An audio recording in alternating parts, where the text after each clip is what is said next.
Any of you who've been watching me long enough will know that there are three main things that I love, which form the cornerstones of my winning personality. Fact-infused political discussion, handsome gentlemen, and of course, the Eurovision Song Contest. Every year the competition overflows onto the wider internet and is greeted mainly by Americans with the quizzical confusion of an ape being presented with a coffee machine for the first time. Is there any real practical reason why it needs to engage with it at all?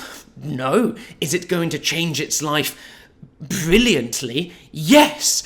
It's an odd metaphor, but let's roll with it. I genuinely love Eurovision more than I do most members of my family. So, as I do every year, I'm going to be explaining for the uninitiated, confused, perhaps aroused, who want to know more about this singing competition that has nearly twice as many viewers every year as the Super Bowl.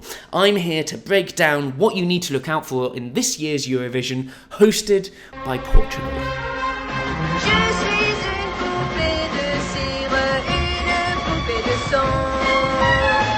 Eurovision has over 60 years of history, first created to try and heal the fissures that had been caused by the Second World War through the magic of song.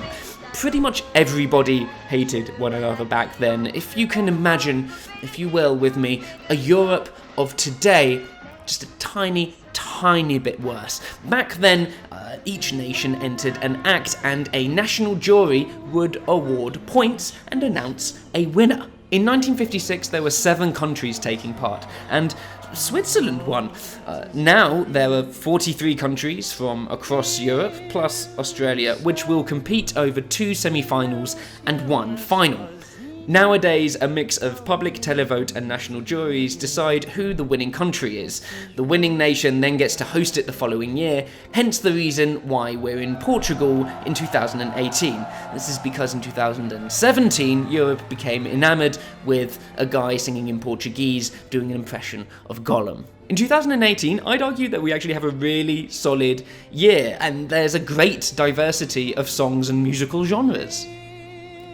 What's that? You'd like me to share my opinion, which songs I like and which ones I think are going to do well in the competition?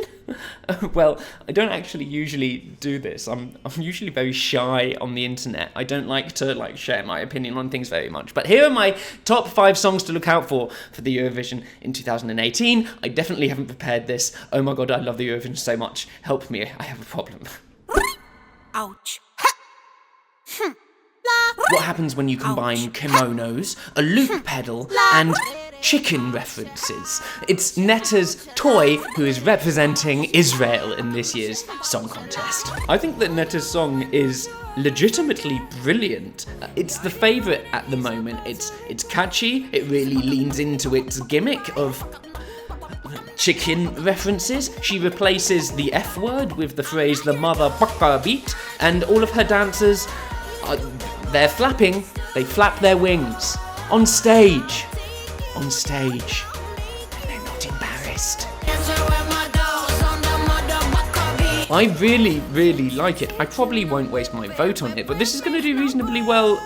I don't think it's going to win. It's different having a really standout and innovative track to having a performance that actually engages with people. And I think that the performance is probably just going to be a little bit too weird on the night. What do you reckon?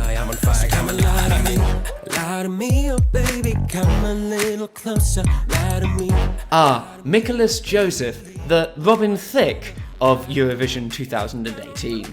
If you're questioning why there is a camel in the music video, then you're already thinking too much. Just let the slightly creepy smirk that he has and the rubbing of his hands wash over you as you appreciate that camels stink to high heaven and fart a lot. So that studio must have been hell to work in. The lyrics of this song are really the main reason that I'm giving it the label of Robin Thicke of 2018. And I thought I'd give you a dramatic reading just so you can really appreciate them to their full extent. Oh, she a good girl at home, but her skirt goes up, like Marilyn Monroe's. By the way she moved, got me making a puddle. Baby, I already knew you would be nothing but trouble. And now on to the chorus.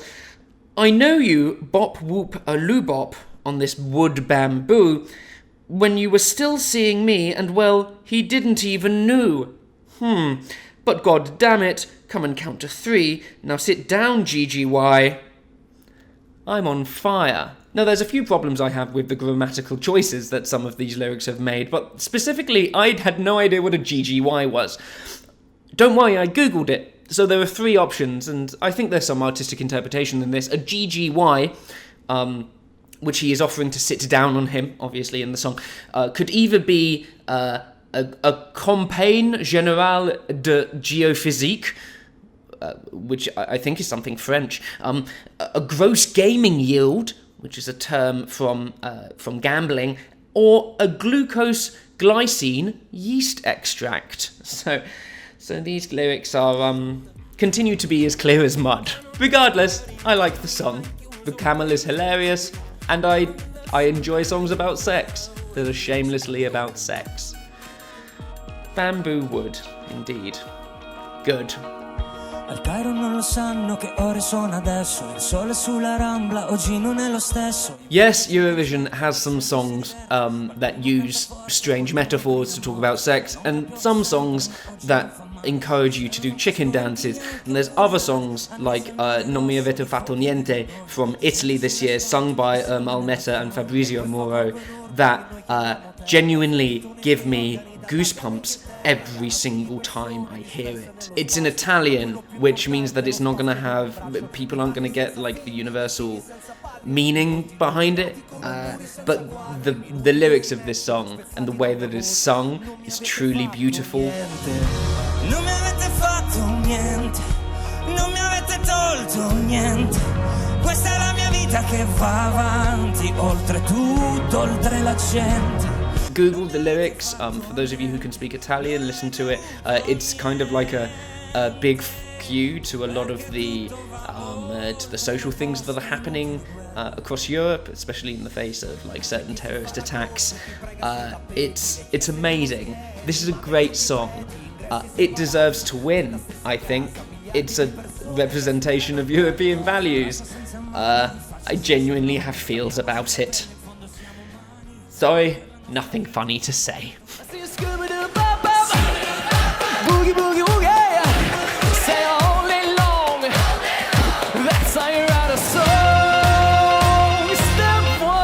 You might recognise Alexander Rybak. He won the Eurovision Song Contest in 2009 for Norway, which never happens for them, with a song that was very, very catchy and ran away with a win called Fairy Tale. He's now decided to really kind of give back to the songwriting community and very helpfully write a song about how to write a song. It's very easy, actually. There are only 2 steps, and I can quote from the chorus.